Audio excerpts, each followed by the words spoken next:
Okay, is this thing on? Okay, well, story time on how me and my friend got sexually assaulted. No, we were not R-worded. We were sexually assaulted. There is a difference when you are assaulted. It's a general term for being touched or being R-worded. Because I know how TikTok is with this stuff. So, we had a friend. We're just going to call him A. And I'm going to call my friend Gail. Me and my friend Gail, we were friends with this guy. We were friends with A. And then we have another friend. I'm going to call her Abby. Abby, me, Gail, and A, we were close.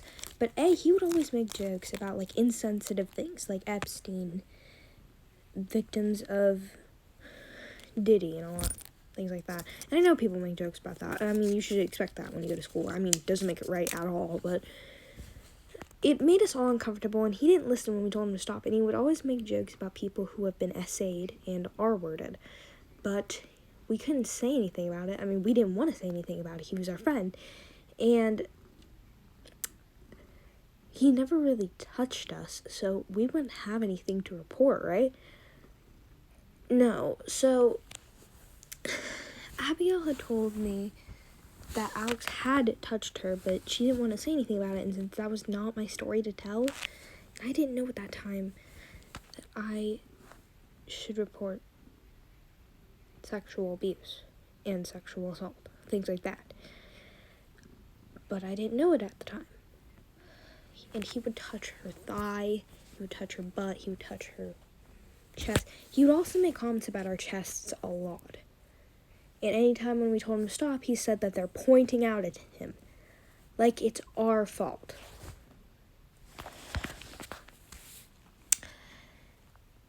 And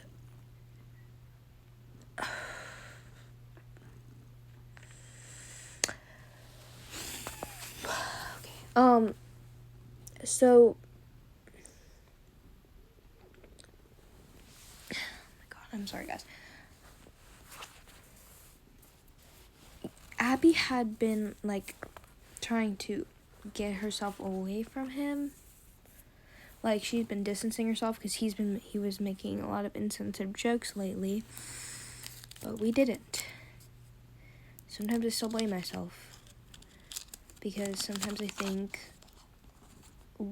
maybe if I had started backing myself away just like Abby did, maybe it wouldn't have happened to me. But I realized that it is not my fault what happened, and it was not my fault at all, and I couldn't have done anything about it. So then we were sitting in the lunchroom, and it was already halfway through lunch, and at my school, when you're already sitting down, you can't, like, change spots. Like, that's not how that works. So, what happened, he touched my friend right in front of me. Like, he wrapped his hand around her waist and put his hand on her butt. And I got so mad, and I went in between them. And what happened next was he wrapped his arms around my waist, and he put his hand on my butt. And I shoved him off of me, and I kicked him in the leg, because that was the only place I could reach in that time, and I threatened to punch him, and, like, I cursed at him, saying, like, don't you effing touch me, because that's sexual assault, what he did. And then he put his head down, and he told me to shut up, you dumb, ugly hoe, something along the lines. He did call me a hoe, but I can't remember the exact details.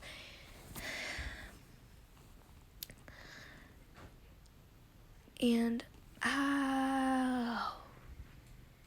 Gail didn't want to tell anyone. She wanted to keep this to herself. But I had a panic attack in my history class, and I'm going to call my teacher, Mrs. H. I was going to tell my teacher, Miss L, about it. But I had a panic attack in Miss H's class, so I told her.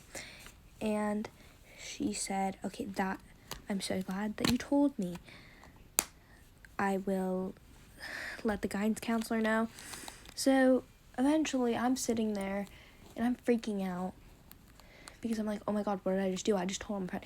And the only thing I can describe is that it did not feel real. Like, what was currently going on, it did not feel real. None of it. Until I'm sitting there in the office, my friend Gail, she's sitting there too. And she's like, what did you do? And I'm like, you have to tell the truth. You have to tell the truth right now, or we're not going to get taken seriously at all. And they separated us. They got our story. And I told the guidance counselor all the things he said, all the things he's done. And eventually Gail, she snapped under the pressure and she told the guidance counselor as well. Because the guidance counselor noticed she was digging her finger into her hand. So, basically, that's what happened then. We were sitting in the office, we had to write down the report, and we were just talking about how this did not feel real. I'm running out of time, but, it didn't feel real at all. So then, my friend, well, ex-friend now, he walked in, he stormed in with his backpack, and we all went silent. And then they told us to go back down, and we heard him getting called over the intercom, and I heard his friend say, like, oh, what did he do? So, let's skip forward. I was absent. I didn't show up for, 2 days because I needed to mentally just, recuperate. And apparently, he did not get suspended. He did not get expelled. He didn't get punished. All he has to do is sit and eat lunch with the, principal. But now all of our seats are arranged at lunch, but we have this thing on Wednesdays. We get to go into the gym and play, but we can also stay in the lunchroom. He started getting, so I was sitting with Gail and I was sitting with Abby, and we were talking, and he sat right across from us, at the table next to us. So then we decided, okay, we're gonna go to the other table. So we went there, right? And we were talking, we were joking, but he kept staring at us. He kept looking over at us, and so we just ignored him. And Gail told me that he had been trying to talk to her, and he'd been trying to tell her stuff and say sorry and say, are we still friends? And then got mad at her when she said no. And he tried to apologize to me as well when I was walking in the hallway. I've been trying to my best to avoid him, but it hasn't worked. He's purposely getting in our way, and he's also purposely getting close to us at breakfast. So we were and then we look over, and then he moved seats to be at the desk next to us, at the very edge, staring at us. And so I told my math teacher. He said he'd keep an eye out, which he didn't. He actually didn't really do anything. So then I told the other math teacher, and he yelled at him, and he said, you're not supposed to be near her, are you? And then he said, no, I'm just being next to my friend. He was not close to his friend. I'm not even sure if he didn't have any more friends at this point, because they all left when they heard what he did to us. And his sister, beat the crap out of him when he got home. And he told his mom and his sister that we were lying, that his hand accidentally slipped there. And his mom, this is the reason, okay? This is the reason that this happens. His mom said that we provoked him. We provoked him by what we were wearing.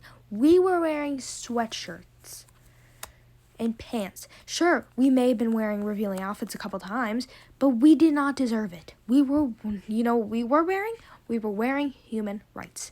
We did not deserve what happened to us. So this is a story time, because I see people in my comments saying, what happened. So yeah, this is what happened. This is why we cannot do this, and it sucks to hear what were you wearing? You provoked him. This and that. And it gets me so mad. It gets me so worked up. So it's still ongoing, so I will update you guys. If you have any questions, please let me know, and I will answer them the best that I can. And just stay safe. I don't really know what else to say, because this happens all the time, and people still don't believe us. So, venting is allowed in the comments as well. So, whatever. Again, any questions, please ask. Bye.